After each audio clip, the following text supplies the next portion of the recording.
কিছুই আমার দেওয়ার নেই। 40 বছর ধরে যা পড়াশোনা করেছি, নিঃস্ব আমি, রিক্ত আমি, দেওয়ার কিছু নাই, আছে শুধু পড়াশোনা, দিয়ে যাব।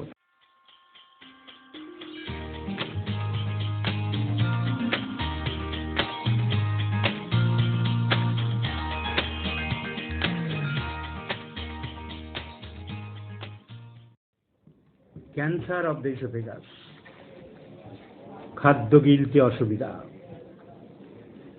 খাবার গিলতে অসুবিধা, ক্যান্সার অব দ্য ইসোফেগাস। আমি বলি পৃথিবীর সব থেকে কষ্টকর রোগ। আমি বলি পৃথিবীর সব থেকে কষ্টকর রোগ। কেন? এমন একটা ক্যান্সার, সমস্ত ক্যান্সারে শারীরিক যন্ত্রণা থাকে, আর ক্যান্সার চুপে গেছে শরীর এবং মনের যন্ত্রণা। কি মনের যন্ত্রণা, কি শরীরের যন্ত্রণা? শরীরের যন্ত্রণা, খাদ্য খেতে পাচ্ছে না, গিলতে কষ্ট। ওই লোয়ার পার্টেই বেশি হয়, সাধারণত মাঝখানের পার্টেও হতে পারে। প্রথমে হালকা লিকুইড খাবার খেতে আটকাতো, পরে সলিড খাবার খেতেও আটকাচ্ছে। গলার মধ্যে অস্বস্তি ভাব, ডিসকমফোর্টনেস, মেন হলো খাদ্য গিলতে অসুবিধা। ক্যান্সারের অন্য সিমটম যা থাকে, ওয়েট লস, গলার স্বর বসে যায়, due to attack of the left recurrent laryngeal nerve, one of the branches of the facial nerve, vagus nerve. So কষ্ট, খাবার খেতে কষ্ট, খাবার গিলতে কষ্ট, জল খেতে কষ্ট প্রথম দিকে, এখন সলিড খাবার খেতে কষ্ট, বুকে ব্যথা হচ্ছে, খাওয়ার পরে অনেক সময় বমি হয়ে যাচ্ছে, শারীরিক কষ্ট। মানসিক কষ্ট কি? সে মানসিক কষ্ট চোখে দেখা যায় না। ঈশ্বর না করুক ক্যান্সার ইসোফেগাস প্রথম দিকে হলে, এখন মডার্ন এই যে অ্যালোপ্যাথিক গালিগালিজ দেয়, প্রথম দিকে হলে অ্যালোপ্যাথিতে 20 লোককে সুস্থ করে দেওয়া যায়,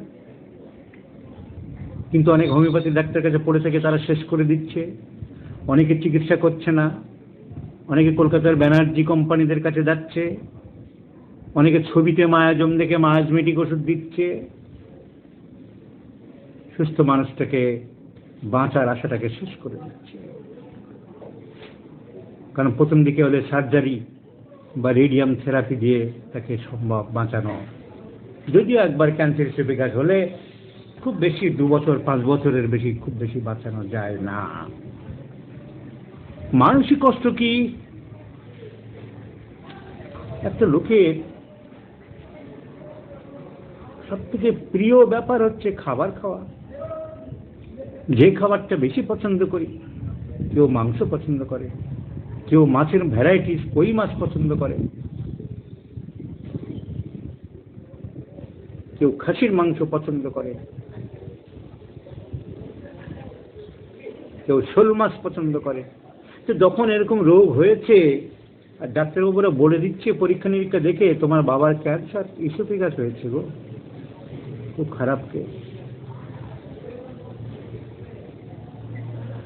বেশি দিন বাঁচবে না, যা চাই খেতে মন তাই তুমি দাও। তখন বাড়ির লোক কি করে? সে যা খেতে পছন্দ করত, যা খাবার ভালোবাসতো, সেটাই রথ সরে সরে সাজিয়ে রাখার চেষ্টা করে, কিন্তু সে কিছু খেতে পারে না। বাড়ির লোকেরও কষ্ট, তারও কষ্ট। বাড়ির লোকের বিরাট কষ্ট, বাবা আমাদের এত কষ্ট করে পড়িয়েছেন, ছেঁড়া গামছা পরে লোকের জমিতে শ্রমিকের কাজ করে আমাকে পড়িয়েছে। আজ আমি 2 পয়সা ইনকাম করতে শিখলাম। বাবার এই শেষ সজ্জায়, বাবা খেতে খুব ভালোবাসতেন খাসির মাংস, খুব কষ্ট করে ছেলেটি নিয়ে এসছে জোগাড় করে, বাবা 1 পিস খাও না বাবা, খেতে পারছে না, যাচ্ছে না বাবা, গলায় ঢুকছে না, আটকে যাচ্ছে, কি করব আমি বল। সে কষ্ট শুধু তার একার নয়, তার বাড়ির লোকেরও কষ্ট। সো ডিসপ্লেজিয়া, খাবার গিলতে কষ্ট, এবং যে রোগী যখন জেনে যাচ্ছে যে রোগীকে আর বাঁচানো যাবে না, তারা তার প্রিয় জিনিসটা দিতে চাইছে, কিন্তু রোগী দিনের পর দিন যত দিন এগোবে খেতে আর পারে না, অ্যাডভান্স স্টেজে তখন যায়। কিন্তু প্রথম দিকে ক্যান্সার সারানো যায় যদি কনস্টিটিউশনাল হোমিওপ্যাথিক ট্রিটমেন্ট ঠিক মতন দেওয়া যায়। দেখতে হবে মাঝে মাঝে পরীক্ষা করে, ইনভেস্টিগেশন করে দেখতে হবে যে আমার চিকিৎসা কতটা উন্নতি হচ্ছে। তা না করে আমি আন্দাজে খালি করে গেলাম, তাতে কোনো লাভ নেই। এছাড়া অ্যালোপ্যাথদের এখন রেডিয়াম থেরাপি, অপারেশন এসব বেরিয়েছে। তাহলে মেন সিমটম কি? খাবার গিলতে অসুবিধা। প্রথমে তরল খাবার গিলতে অসুবিধা হচ্ছিল, এখন শক্ত খাবারও গিলতে পারছে না। আর মেন সিমটম এমনিতেই হবে, খাবার খেতে পারছে না, weight loss. All of the important symptom of weight loss. 3টে রোগের জন্য ওয়েট লস মনে রাখবে। যখন কোনো রোগের আনএক্সপ্লেইনড ওয়েট লস, কোনো কারণ খুঁজে পাচ্ছে না, ডাক্তারবাবু আমার ওজন কমে যাচ্ছে। অনেক লোকে ওজন কমা শব্দ বলে না, আমি বেশিরভাগ লোকের বলতে শুনেছি গায়ে হালকা হয়ে যাচ্ছি। ক্যান্সার, ডায়াবেটিস, টিবি, এই 3টে রোগের আগে মনে করতে হবে এনার যে কোনো 3টির একটি হতে পারে। হয় শরীরের যে কোনো জায়গায় ক্যান্সার হয়েছে, না হলে টিবি হয়েছে, না হলে the man has been suffering from diabetes mellitus. তাহলে ওয়েট লস হবে, রেফার্ড পেন বুকে হবে, ভমিটিং হতে পারে সামটাইমস, এবং শ্বাসকষ্ট হতে পারে ইন অ্যাডভান্স স্টেজে। তখন মেটাস্টেসিস টু দ্য লাংস, লাংসের দিকে ক্যান্সারটা ছড়িয়ে যাবে, দ্যাট ইজ কল্ড মেটাস্টেসিস।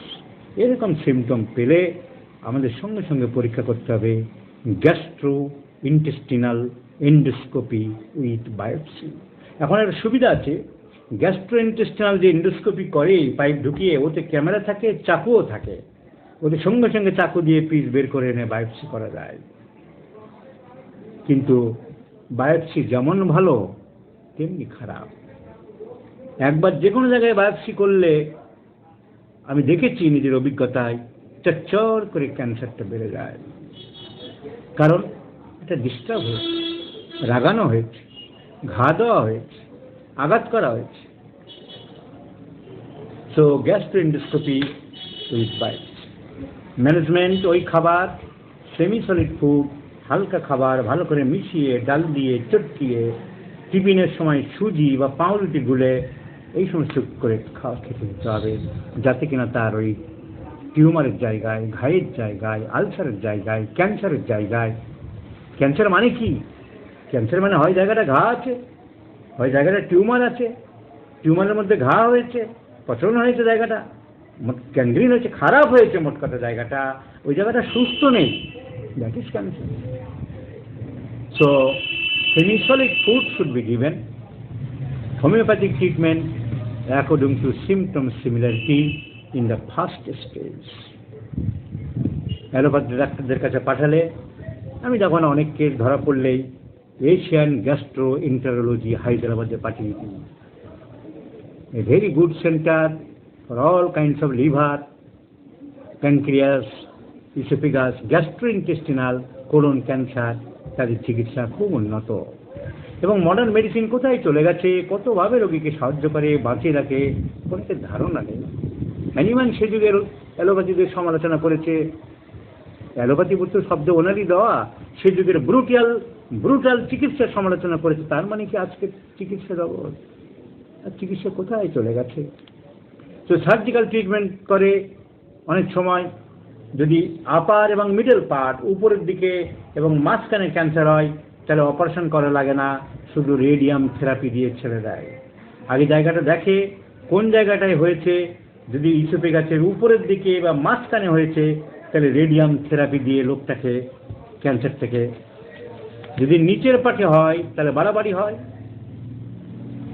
পচনশীল হয়, তখন ওখানে অপারেশন করে ইসোফ্যাগো গ্যাস্ট্রোটমি, পাকস্থলীর উপরের থেকে কিছুটা নিয়ে আর ইসোফেগাসের কিছুটা নিয়ে কেটে বাদ দিয়ে জুড়ে দেওয়া হয়, oesophagogastrotomy, followed by high voltage radiotherapy, followed by high voltage radium therapy, তারপরে রেডিওথেরাপি দিয়ে ছেড়ে দেয়।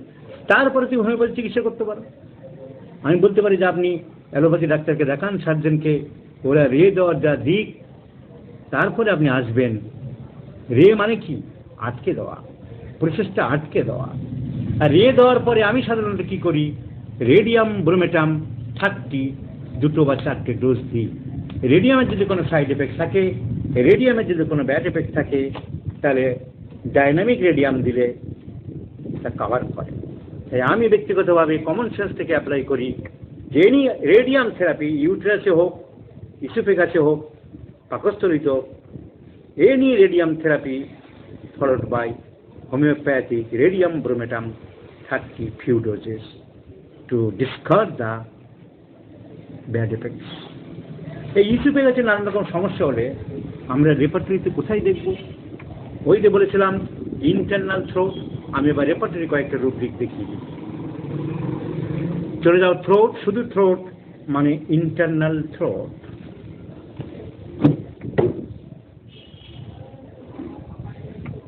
রেপার্টরি বই ছিঁড়তে হবে, ছোট ছোট পাঠ করতে হবে, তা নাহলে কিন্তু বের করা, খোঁজাখুঁজি করা বড্ড ঝামেলায় পড়বে। গাবদা গাবদা বই হ্যান্ডেলিং করা খুব মুশকিল। বইয়ের প্রতি মায়া থাকলে হবে না।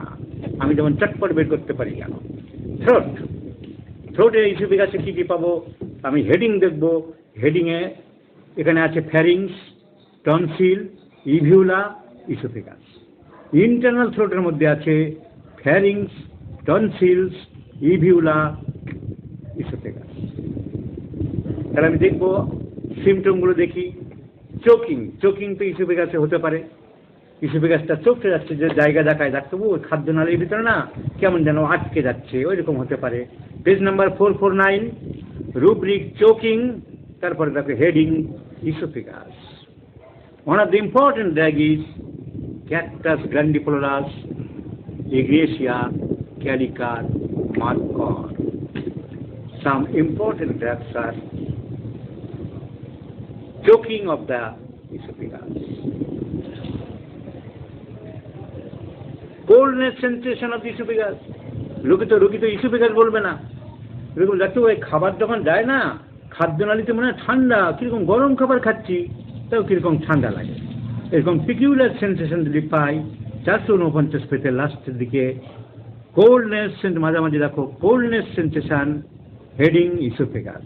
মেনিয়েন্থাস ইজ এ ইম্পর্টেন্ট রেমেডি, এবং এই পিকিউলার সেন্সেশনে আমি মেনিয়েন্থাস দিয়ে একটি রোগীকে আরোগ্য করেছিলাম। দি রেপার্টরি হেল্প মি।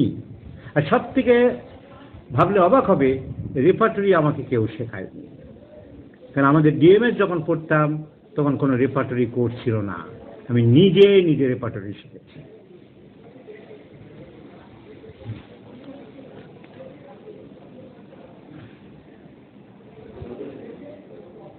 ড্রাইনেজ সেন্সেশন, আমার খাদ্যনালী জায়গাটা যেখান থেকে খাবার যাচ্ছে জায়গাটা খুব শুকনো লাগে, ডাক্তারবাবু খাবার দাবার যেন কিরকম শুকনো জায়গাটা।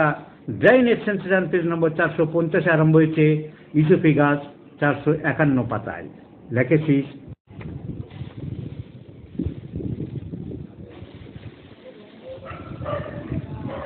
কিছু খাবার কিছু যেন আটকে আছে, ইসোফেগাসে মনে হচ্ছে। দেখো page number 452, foreign body sensation, heading oesophagus. Page number 452 ডান দিকে, oesophagus gelsemium, lyco second graded medicine.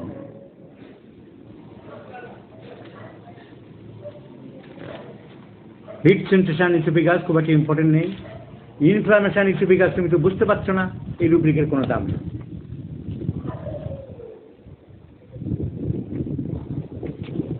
Symptom থাকতে পারে, ওই সমস্ত খাবার দাবার আটকাচ্ছে, অমুক দেখাচ্ছে, দেখা যেতে পারে ইসোফেগাস ইনফ্লামেশন।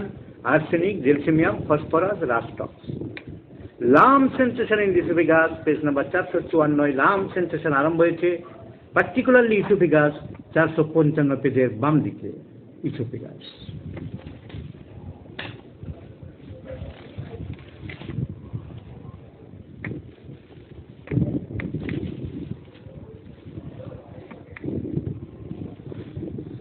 জ্বালা করে, জ্বালা করা ব্যথা, burning sensation, pain, burning.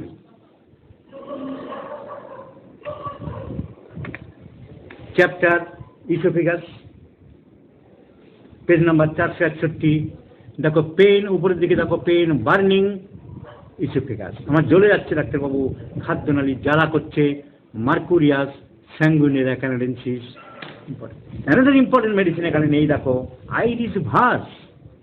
Iris vas is a medicine, জ্বালা জ্বালা জ্বালা, জ্বালা of the whole alimentary tract. মুখে জ্বালা, গলায় জ্বালা, ইসোফেগাস জ্বালা, পাকস্থলী জ্বালা, cantharis. Iris vas, capsicum, phosphorus, জ্বালা জ্বালা জ্বালা, আর্সেনিক। কিন্তু এলিমেন্টারি ট্র্যাক্টের সব জায়গায় জ্বালা। আশিস চৌধুরী আসাম থেকে শুনছে, জানিয়েছে। ধন্যবাদ ভাই, উপকার যদি পেয়ে থাকো আমি নিজেকে ধন্য মনে করবো। তো জ্বালা, আইরিস ভাস দেখো চিনতে বাদ পড়েছে। Important medicine, burning sensation not only in oesophagus but in mouth cavity, other parts. অন্যান্য পেনের ক্যারেক্টার দিয়েছে, কিন্তু জ্বালাটা বেশি ইম্পর্টেন্ট।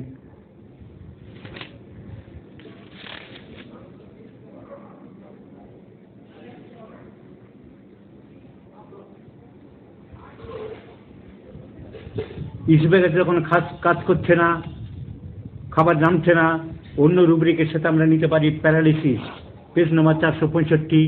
প্যারালিসিস। আর বাংলায় যারা রেপার্টরি ব্যবহার করো, অবিলম্বে বাংলা বই বন্ধ করো, ইংরেজি বই কেন, বি জৈন পাবলিশারের যে কোনো ভালো বই।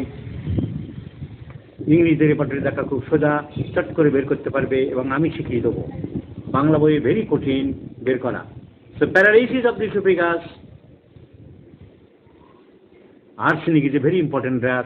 আমরা ম্যাথমেটিকা থেকে পেয়েছি, কোথাও লেখা আছে যে paralysis of the oesophagus, arsenic clinically পাবে। এই সব রেপার্টরি বেশিরভাগ ক্লিনিক্যাল সিমটম, এখান থেকে ওখান থেকে কারেকশন হয়েছে, পেয়েছে, ভেরিফাইড হয়েছে, তাই দিয়েছে। কিন্তু আমি ম্যাথমেটিক্যাল নলেজ অ্যাপ্লাই করবো, আর্সেনিক ফার্স্ট গ্রেড এখানে আছে বলে কি আমি আর্সেনিক দেবো? আমার জ্বালা যদি ঠান্ডাতে কমে, আর্সেনিক দেবো না। রোগী যদি নোংরা হয়, জ্বালা যদি গরমে কমে, রোগী পরিচ্ছন্ন হয়, রোগীর জল পিপাসা থাকে, রোগীর অ্যাংজাইটি, টেনশন, ওয়ারি, রেস্টলেসনেস মেন্টাল, তবেই আমি আর্সেনিক দেবো। তাই আমি বারবার বলছি, treat the patient not the disease. Repertory only rest আমাকে দেখা সাহায্য করে। দেখি তো ইসোফেগাসের জ্বালা কোন কোন ওষুধ আছে আমি দেখলাম। আমি ক্যালিকার ভাবছিলাম, সুচ ফোটায়, মাঝে মাঝে বলে জ্বালার সঙ্গে সঙ্গে সুচ ফোটায়, শীত বেশি, কোমরে খুব ব্যথা, ঘাম বেশি। আমি দেখলাম ক্যালিকার বাচ্চা, বাহ, আমি মনের জোর পেলাম। রেপার্টরি মনের জোর বাড়াতে পারে কিছু কিছু ক্ষেত্রে। কিছু জায়গায় আমার মনের মতো না পেলে হতাশ হওয়ার কোনো কারণ নেই। Mathematica is the final authority. Stricture of the oesophagus, page number 467। যাতে স্ট্রিকচার ফ্যারিংস বা অন্য কোনো পার্টে নেই, শুধু ইসোফেগাসে, তাই শুধু ইসোফেগাস দিয়েছে। Stricture of the oesophagus, arsenic, baptisia, natrum mur, প্যারেডেকার। ক্যাকটাস আন্ডারলাইন করো। যে কোনো জায়গায় যদি মনে করে আমার খাদ্যনালী ডাক্তারবাবু মনে হচ্ছে ছোট হয়ে গেছে, আর এমনভাবে চেপে ধরছে, ওই জন্য টাইট করে লোহার চেন দিয়ে চেপে ধরছে, cactus is the indication. Cactus grandiflorus, কি হাতে, কি হার্টের মধ্যে, কি লাংসে, কি মাথায়, কি গলায়, টাইট টাইট টাইট টাইটেন, লোহার চেন দিয়ে, তার দিয়ে যেন বেঁধে ধরছে, এত টাইট করে। Cactus grandiflorus, single back.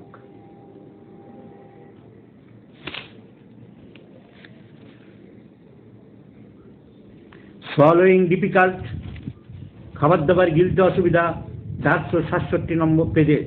খাবার দাবার গিলতে অসুবিধা, আমরা এখানে রেপার্টরি, এখানে ইসোফেগাস বলে আলাদা কিছু নেই। আমরা এই রুব্রিক নেব, ইউসুফের কাছে যদি কোনো খাবার দাবার গিলতে অসুবিধা হয়, ক্যান্সার হয়, তাহলে আমরা এখানকার ওষুধগুলো নেব। শুধু লিকুইড খাবার গিলতে যদি অসুবিধা হয়, 468 পেজে দেখো লিকুইড, এটা পিকিউলার সিমটম, সলিডে বেশি হচ্ছে না কিন্তু লিকুইডে হচ্ছে। আলিপুরদুয়ার থেকে শুনছেন ডক্টর তোফাজ্জল হক, ধন্যবাদ ভাই। যদি আপনাদের কোনো উপকার লাগে তাহলে আমি খুশি। সলিড ফুডে যদি হয় 468 ডান দিকে, এবারে সলিড ফুড গিলতে অসুবিধা, আর 468 বাম দিকে পেলাম লিকুইড ফুড গিলতে অসুবিধা। সিমটম এভালুয়েশন কিরকম করবে কমন সেন্স দিয়ে? এই দুটো রুব্রিক যদি কারো কোনো দুটো পেশেন্টের মধ্যে থাকে, কোনটার দাম বেশি? লিকুইড জল খেতে আমার গিলতে অসুবিধা হচ্ছে আর ভাত গিলতে অসুবিধা হচ্ছে গলায় ব্যথার সাথে, কোনটা বেশি দাম? লিকুইড খেতে অসুবিধা হচ্ছে, সেটার বেশি দাম, কারণ সেটা বেশি কমন। সবচেয়ে তো হবেই।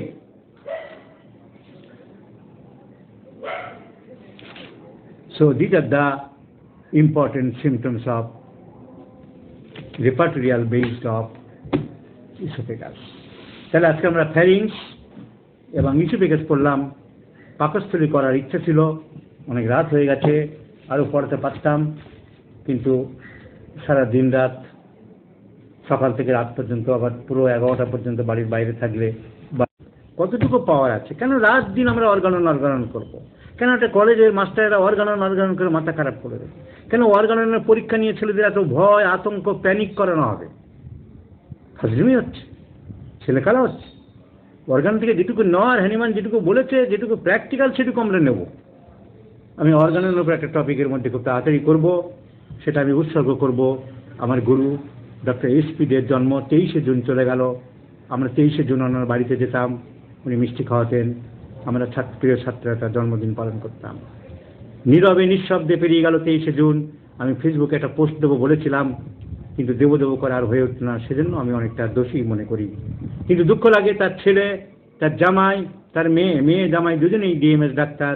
তার আরও অনেক প্রিয় ছাত্র ছিল, যাদেরকে তিনি তার প্রিয় ছাত্র ছিল, কেউ তাকে স্মরণ করে না। মানুষ যাদের কাছ থেকে আমরা পেয়েছি, তাদের কীভাবে নীরবে নিবৃত্তে ভুলে যায়, ভাবলে কষ্ট লাগে। আমি আমার স্যার এসপি দে, জেনুইন হ্যানিম্যানিয়ান হোমিওপ্যাথ। তোমরা যেমন আমার কাছ থেকে হ্যানিম্যান হোমিওপ্যাথি শিখছো, হোমিওপ্যাথ থেকে দূরে সরে এসে যারা রাত দিন লিখছো, স্যার আপনার কাছ থেকে আসল হোমিওপ্যাথির সন্ধান পেয়েছি, আমার ইনকাম বাড়ছে, আমার রোগী বাড়ছে, আমি সাকসেস করছি, তেমনি আমরা পেয়েছিলাম স্যারের কাছ থেকে। আগে বিভিন্ন স্যারের কাছে যেতাম, ওই মাথা ব্যথা মানে স্যাঙ্গোনেরিয়া, বাতের ব্যথা মানে রাস্টক্স, হোয়াট ইজ পিওর হোমিওপ্যাথি, আমি ওনার কাছে পেয়েছিলাম। সেই আমার গুরু ডক্টর এসপি দের 23শে জুন জন্মোৎসব গেল। ওই উপলক্ষে আমি খুব তাড়াতাড়ি অর্গাননের উপরে টোটাল বই, আমি যখন বলবো একটা দুটো নিয়ে ঘ্যান করে সারাদিন কাটাবো না, আমি পর্যন্ত ইন্ট্রোডাকশন থেকে আরম্ভ করে সব জলের মতন পরিষ্কার করে দেবো, এবং অনেকের জিনিসগুলো ক্লিয়ার হবে, পারসেপশন ক্লিয়ার হবে। এছাড়া হঠাৎ করে আমি যদি শরীর ভালো থাকে, আমি একটু মুডি লোক, কোনোদিন হঠাৎ রাত 8, 8:30, 9টার সময় কিন্তু পোস্ট দিতে পারি, একটু খেয়াল রাখবে। আমি পোস্টটা মুছে দিতে চাই, কারণ অনেক দুর্জনেরা অন্য জায়গায়, নানান জায়গায়, এইখানে আজে ক্লাস, বাজে ক্লাস, ওই ক্লাস, এই ক্লাস করে বেড়ায়, আমার এখানে সঙ্গে থাকে না, পরে সুযোগ বুঝে দেখে নেয়, অন্য জায়গায় তাল মারে, কিংবা আমার নামে গালিগালাজ করে, তারা পরে দেখে নেয়, সেজন্য মুছে দিতে চাই। কিন্তু তাহলে অনেকে দেখতে বলে, দেখতে পায় না, নেট ছিল না, কাজে ব্যস্ত ছিল, তাই তাদের অনুরোধে ওই 2-4টে কীট পতঙ্গের কথা ভেবে আর লাভ নেই, আমি ফেসবুকে পোস্ট রাখছি। এছাড়া অনেকে আমার প্রিয় ছাত্ররা এই পোস্টগুলোকে ইউটিউবে দিচ্ছে, ফেসবুকে কোনো কারণ না পেলে ইউটিউবে তোমরাও দেখতে পাবে। আমাদের ডক্টর সাদ দিচ্ছে, আমাদের বগুড়ার ডাক্তার কবিরুল ইসলাম দিচ্ছে, কবিরুল সাহেব পারমিশন চাইলেন, আমি যখন অনেকে দিচ্ছে, ওনাকে না করবো, যারা যারা চাই। আমি আমার পোস্ট, কেস বা আলোচনা এখন আর ইউটিউবে দিতে কাউকে আপত্তি করছি না, থাকবে, কারণ সেফ থাক, শুধু আমার নাম ছবি যেন পরিষ্কারভাবে থাকে, কেউ যেন, এবং যারা দিচ্ছ তাদেরকে লক্ষ্য রাখতে হবে কোনো দুষ্কৃতি যেন আবার সেটাকে নিজের নামে না চালায়। আজ তাহলে সবাইকে ভালোবাসা জানিয়ে, কষ্ট করে সবাই আমার লেকচার শুনেছ, আমি চেষ্টা করেছি কত টাকা পারি। এর মধ্যে আবার যে কোনো একদিন স্টোমাক থেকে আমি আরম্ভ করব, স্টোমাক ডিওডিনাম, সেই সেখানে অসংখ্য রোগ আছে, অনেক আলোচনা আছে। Ulcer, gastric ulcer, duodenal ulcer, colitis, তার মধ্যে লিভার আনবো, গলব্লাডার আনবো। এই চ্যাপ্টার শেষ করে অন্য চ্যাপ্টারে যাবো, আস্তে আস্তে আমি আলোচনা করবো। এছাড়া আমি যে কোচিং ক্লাসগুলো করি সেগুলো খুব কম পারিশ্রমিকে, আমি মাত্র মাসে 200 টাকা করে নিয়ে, মানে পার ডে 50 টাকা হিসাবে কোচিংগুলো করছি। সকালবেলা 2 ঘন্টা করে, সেখানেও যারা ইচ্ছা তারা জানাবে। ডক্টর সাদ বাংলাদেশের রাজশাহী আমাকে দিয়ে সর্বপ্রথম কোচিং চালু করেছিল, তারও একটা কোচিং সেন্টার চালু আছে। সে মনে হয় চার্জ একটু বেশি নেয়, আমাকে সে গাইডলাইন দেয় এভাবে স্ট্যান্ডার্ডভাবেই পড়াতে হবে, সেখানে একটু সময় বেশি দিয়ে পড়ানো হয়।